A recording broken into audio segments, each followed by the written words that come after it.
चलते फिरते उठते बैठते जो 5 ज्ञानेंद्रियां हैं, मन उनको लेकर के भोगों की कल्पना करता रहता है। अगर ऐसा लग जाए, ऐसी मशीन लग जाए, ये दुकान बढ़ जाए, ये ऐसा हो जाए तो इसमें ज़्यादा संपत्ति आएगी, ज़्यादा संपत्ति आएगी, फिर इसकी फैक्ट्री खोल लेंगे, फिर ऐसा कर लेंगे, ये कल्पना। परसों हमने समोसा चटनी पाया था, अगर आज बने तो फिर बहुत स्वाद था, वैसे ही बनाओ। तृष्णा। अगर प्रभु की प्राप्ति की बात हो तो कहीं कोई भी किसी तरह की समस्या तुम्हें परास्त नहीं कर सकती। अगर आप शास्त्र सम्मत चलेंगे तो जितने लोकांतर के सुख हो आपके चरणों में लुटेंगे, जितनी सिद्धियां हो सब आपके सामने हाथ जोड़े खड़ी रहेंगी। ये भगवत मार्ग है, तुम्हें हमारी कसम है। हे शरणागतो, तुम्हें हमारी कसम है, हमारी इस बात पर विश्वास कर लो।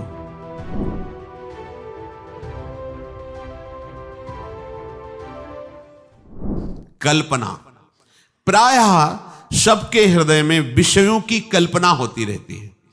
चलते फिरते उठते बैठते जो 5 ज्ञानेंद्रियां हैं, मन उनको लेकर के भोगों की कल्पना करता रहता है। कभी रसेंद्री की कल्पना, कभी श्रवणेंद्री के भोग की कल्पना, कभी जनेंद्री के भोग की कल्पना, ऐसे ही कल्पना में घूमता रहता है। साधु कल्पना नष्ट करता है, वो कल्पना में नहीं घूमता, वो भावना में विचरता है।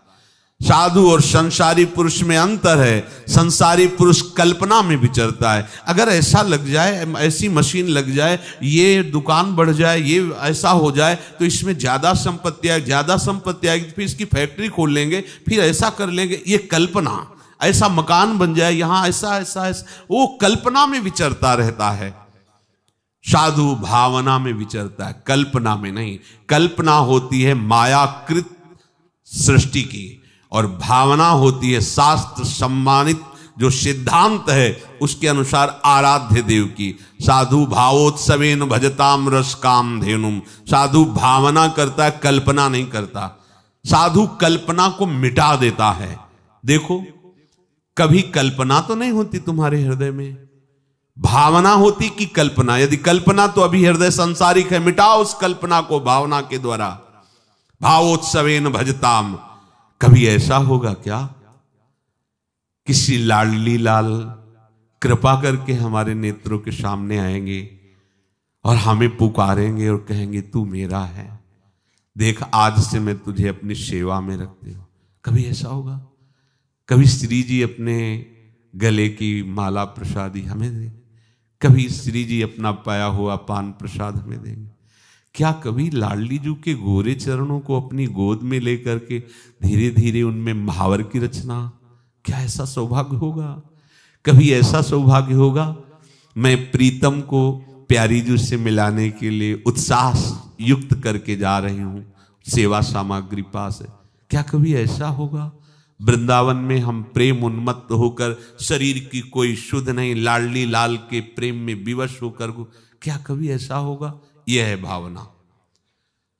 जो आराध्य देव के प्रति प्रतिपल ऐसा चिंतन हो उसे कहते भावना में।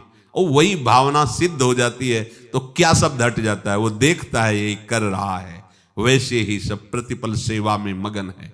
साधु कल्पना मिटाता है।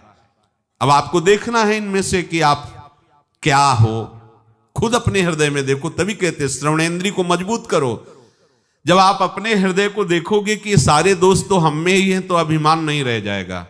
और अभिमान का गलित होना सारे सद्गुणों को प्रकाशित करना है, दैवी संपदा का बुलावा है। और अभिमान आ गया तो आई हुई दैवी संपदा भी अंतर्ध्यान हो जाती है और आसुरी संपदा आ जाती है।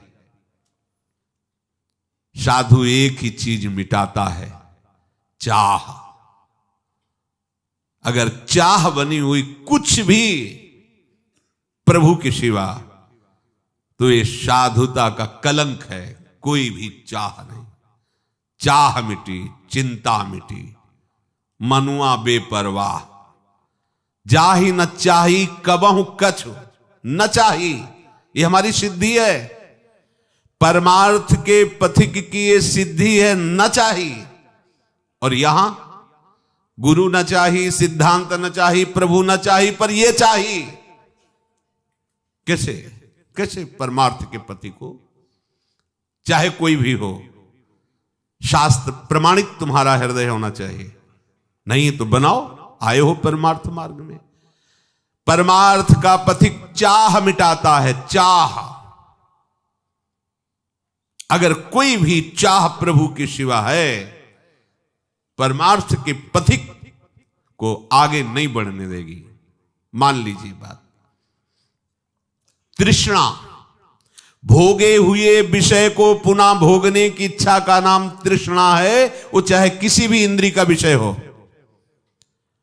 परसों हमने समोसा चटनी पाया था, अगर आज बने तो फिर बहुत स्वाद था, वैसे ही बनाओ।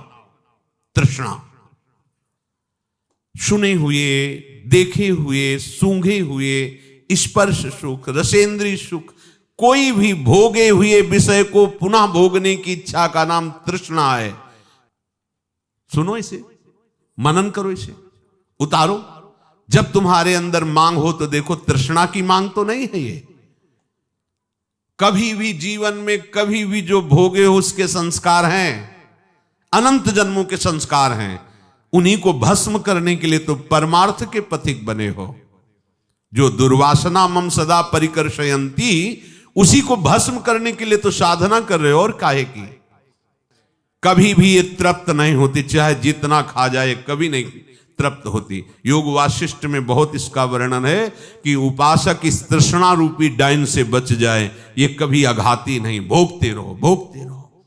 एक ही भोग नहीं, जो भी भोग इंद्रियों के हैं उनको पुनः भोगने की इच्छा का नाम तृष्णा है। कलह, आपस में किसी भी तरह का बैर विरोध तभी होता है जब दूसरे से हमारी मांग होती है अनुकूलता की। ये कलह शब्द वहीं प्रकट होता है जब सामने वाले से मांग होती है अनुकूलता की, और जब हम अपने कर्तव्य का पालन करते हुए उसके अनुकूल के रहने की बात करेंगे तो कलह शब्द है ही नहीं। धर्म से हमारा क्या कर्तव्य सामने वाले के प्रति, इसका पालन करोगे, कभी कलह नहीं हो सकती। कलह तभी होती है जब सामने वाले से अपनी अनुकूलता की मांग होती है, तभी कलह प्रकट हो जाती है। चाहे वो कोई घर का हो, पड़ोसी हो, देश का हो, विदेशी हो, कोई भी हो, तभी कलह होगी जब सामने वाले से अपनी अनुकूलता की मांग होगी। यदि अपने धर्म से, अपने कर्तव्य का पालन सामने वाले के प्रति करें तो कभी कलह नहीं हो सकता, कहीं भी कलह नहीं हो सकता। साधु कलह को नष्ट करता है, साधु कलह युक्त नहीं होता, कलह का नाश करता है। लक्ष्य क्या है? केवल रसेंद्री की तृप्ति के लिए, केवल पांच भौतिक शरीर के आराम सुख के लिए ये मार्ग नहीं है। ये मार्ग तो इसी बात के मिटाने के लिए है, इसी बात के मिटाने के लिए। पर समझ कहां आती है? समझ है ही नहीं। अगर प्रभु की प्राप्ति की बात हो तो कहीं कोई भी किसी तरह की समस्या तुम्हें परास्त नहीं कर सकती। प्रभु सामने है ही नहीं, तुम्हारे लक्ष्य में ही नहीं है, तभी तुमको ये विषय अनुकूलता दिखाई देती है, तभी तुमको ये संसार सत्य लग रहा है। भूल मत करो, बहुत बड़ी भूल है। आशा भोगों की, जीने की, सुख की, मान की, प्रतिष्ठा की, साधु इसे नष्ट करता है, सजाता नहीं है। जब हमारी चाह ही नहीं है इस बात की, तो इसके विपरीत मुझे कुछ मिले तो दुख भी नहीं होगा, क्योंकि हमारी इसकी चाह ही नहीं थी। अगर है भी तो इसे मिटाना है, ये आशा हृदय में नहीं रहनी चाहिए। ना तो जीने की, ना तो किसी भोग सुख की, ना तो मान प्रतिष्ठा की। आशा ही परमम दुखम, नैराश्यम परमम सुखम। इस मार्ग का उपासक आशा को नष्ट करके नैराश्य में बदल देता है। उदासीनति रही गुसाई, कहां समझ में आता है? क्या सुना है? कहां उदासीनता जगत के प्रति है? नहीं, भक्ति के प्रति उदासीनता है।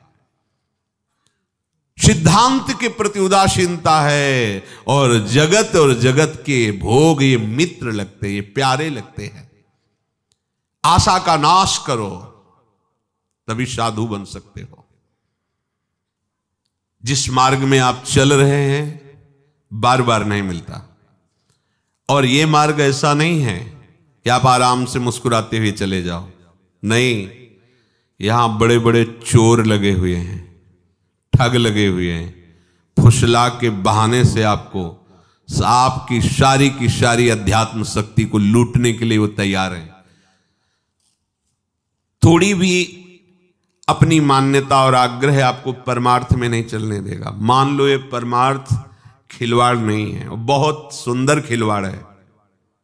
दोनों बातें, जिसने मनमानी आचरण छोड़ दिया, गुरु वचनों पर चलने लगा, उसके लिए खिलवाड़ है परम पद। और जो मनमानी चलता है वो कभी भी इस पर्वत को लांघ नहीं सकता। नाना प्रकार की वासनाओं का इतना बड़ा पर्वत है, आप लांघ तेति दुर्गम शैल विशाला नहीं पार कर सकते। और यदि कृपा पात्र बन गए तो मूकम करोति वाचालम पंगुम लंघयते गिरिम। पंगुम लंघयते गिरिम, पैर भी ठीक नहीं फिर भी पार चढ़ जाओगे। यत कृपा तब हम बंदे परमानंद माधवम, वो माधव की कृपा का जो आश्रय ले लेता है सब बात बन जाती। कृपा पात्र वही होता है जो अपना आग्रह दुराग्रह नहीं रखता, केवल शास्त्र सम्मत मार्ग का अनुसरण करता है। शास्त्र क्या कहते हैं ये हमारी समझ ठीक नहीं बैठती, तो गुरुदेव क्या कहते हैं ये बात हमें समझनी होगी। हमारी श्रवणेंद्र ही कमजोर है, 5-5 वर्ष से सत्संग सुन रहे, कोई फर्क ही नहीं पड़ रहा। क्यों? क्योंकि लक्ष्य ही नहीं है भगवत प्राप्ति। अगर भगवत प्राप्ति लक्ष्य है तो कभी कभी वही आराध्य देव गुरुदेव प्रतिकूलता का स्वांग रचते हैं, तो उस उपासक के हृदय का लक्ष्य जो है वो उसके हृदय में छा जाता है और निर्णय निकलता है कि अब मेरा अस्तित्व क्या है। ये चाहे प्रशंसा करे, माला पहनावे या अपमान करे, निंदा करे, अब मैं बचा ही नहीं, ये अपनी ही प्रशंसा कर रहे, अपनी ही इनका खेल है। अब मेरा अस्तित्व क्या है? मैं ये है। जो भगवत लक्ष्य को दृढ़तापूर्वक स्वीकार करके चलने वाला उपासक, उसकी ये स्थिति होती है, उसको इससे कोई परवाह नहीं होती। पर श्रवणेंद्रिय कच्ची है, सुना ही नहीं अभी तक। ये आश्चर्य की बात। पानी में मीन पियासी मुझे सुन सुनी आवे हांसी, जल में खड़ा है भी प्यास प्यास रट के मर रहा है। अरे थोड़ा ग्रीवा झुका देख, जल में खड़ा है। थोड़ा अहंकार नीचा कर, अहंकार मिटा देख, अमृत समुद्र वृंदावन धाम में बैठा हुआ है। अब कौन सा तुझे सुख चाहिए? पर जब तक अहंकार है, वृंदावनी इह विधि बसे तज के सब अभिमान, केवल अभिमान शब्द नहीं लिखा, सब विद्या रूप महत्व गुण धन जोबन अभिमान, सठकंटक देखे जहां रहे न भक्ति निदान। आए किस लिए हो? भगवत प्राप्ति के लिए। अगर नहीं तो समय नष्ट मत करो, एक मार्ग चयन करो, या तो प्रवृत्ति मार्ग या तो निवृत्ति मार्ग। निवृत्ति मार्ग तुम्हें अगर केवल इसलिए लग रहा है कि खान पान विश्राम और सुविधा, तो भूल मत करना, बहुत ही आपको भ्रम में फंसना पड़ेगा। मेहनत करो, अन्य जीवों को सुख पहुंचाने की चेष्टा करो, नाम जप करो, स्वयं खाओ, दूसरों को खवाओ, प्रवृत्ति मार्ग। और घोर शासन युक्त रखकर अपनी इंद्रियों को अपने आराध्य देव के अनुकूल आचरण करते हुए पूरा जीवन व्यतीत कर दो, निवृत्ति मार्ग। बीच में मत रहो। सेवक जी उनको मजरेडो कहते हैं, मजरेडो, ऐसे न वैसे रहे मजरेडो। ये बीच के लोग हैं, ये न घर के होते हैं न घाट के होते हैं, इसलिए बहुत सावधान।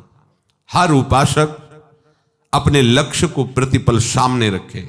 जो लक्ष्य को सामने रखता है उसकी कोई शर्त नहीं होती, वो बिना शर्त का बिका हुआ होता है। ये जितने शर्त वाले हैं ये सब अपने मन में बिके हुए हैं, ये मन के अधीन है, ना गुरु के न शास्त्र के। बहुत सावधान। अगर आप शास्त्र सम्मत चलेंगे तो जितने लोकांतर के सुख हो आपके चरणों में लुटेंगे, जितनी सिद्धियां हो सब आपके सामने हाथ जोड़े खड़ी रहेंगी। ये भगवत मार्ग है। इसके लिए थोड़ी आपको भगवत मार्ग का प्रयोग करना है, ये तो बाधा रूप से आपको घेर लेंगी। इसके लिए हमें आराधना थोड़ी करनी है, ये हमारा लक्ष्य थोड़ी है। सही पूछो तो लक्ष्य को ढकने के लिए आपको घेर लेंगी।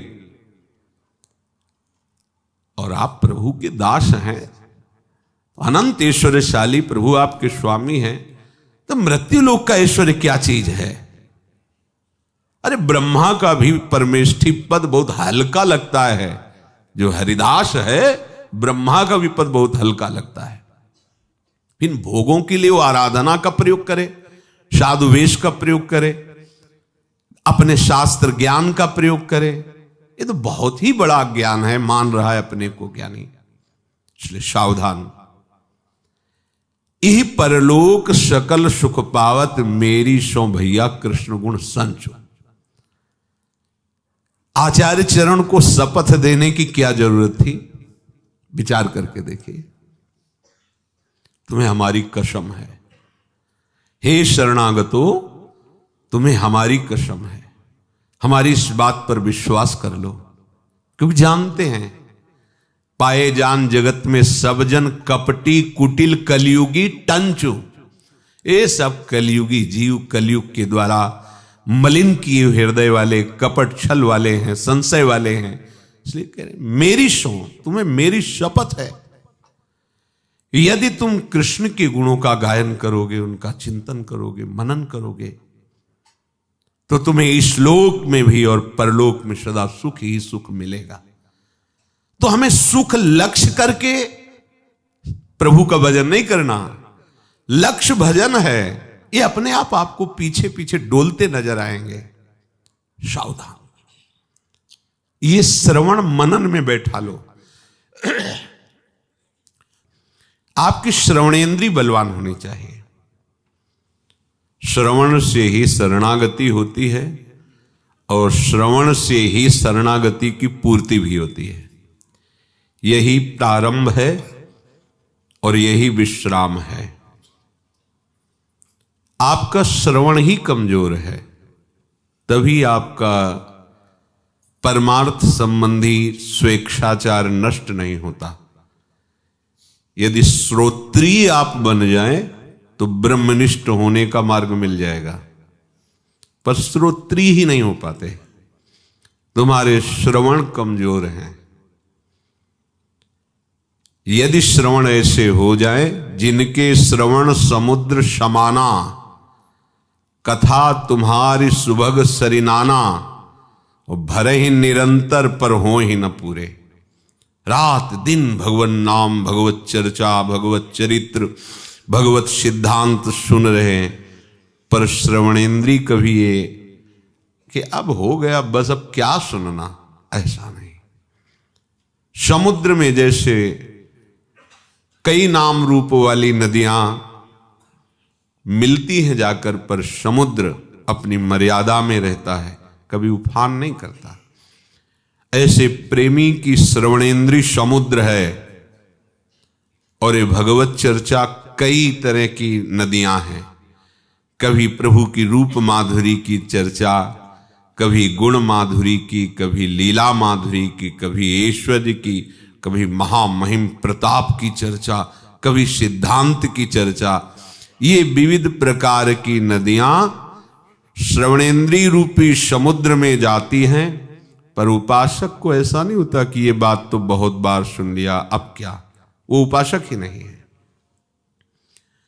यदि आप सत्संग श्रवण करते हैं तो मुझे लगता है कि अपनी दिनचर्या से अलग कोई स्वाध्याय करने की जरूरत ही नहीं है। जैसे गाय खाती है घास और भूस, पर वो परिवर्तित करके महामहिम दुग्ध के रूप में तुम्हें देती है, ऐसे बड़ी कठिन तपस्या, बड़ी साधनाएं करके महापुरुषों ने शास्त्र का अनुभव किया और वो अमृत में दुग्ध तुम्हें श्रवणेंद्रिय से पान करा रहे। तुम्हें अब घास खाने की जरूरत नहीं है, भूस बटोरने की जरूरत नहीं है, तुम्हें तो दूध और घी मिल रहा है, खाओ और स्वस्थ हो जाओ, स्वस्थ अपने स्वरूप में स्थित हो जाओ। जो शब्द सुने उसे अपने में देखें कि है कि नहीं है। अगर अपने में नहीं है तो उदास होकर उसे धारण करने के लिए तत्पर हो जाना चाहिए। यही उपासक का लक्षण है।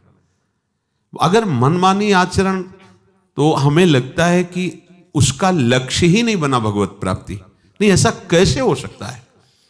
कोई भगवत प्राप्ति का लक्ष्य बना के फिर शास्त्र और सदगुरुदेव के विरुद्ध आचरण कैसे कर सकता है? कर ही नहीं सकता। उसका हृदय भयभीत हो जाएगा, उसको भारी अशांति हो जाएगी कि जीवन है किस लिए मेरा। पर जिन्होंने लक्ष्य बनाया है विषय, शरीर सुख आराम, और वेश बनाया है उस सुख और आराम के लिए, वो कभी शास्त्र सम्मत मार्ग में चल ही नहीं सकते।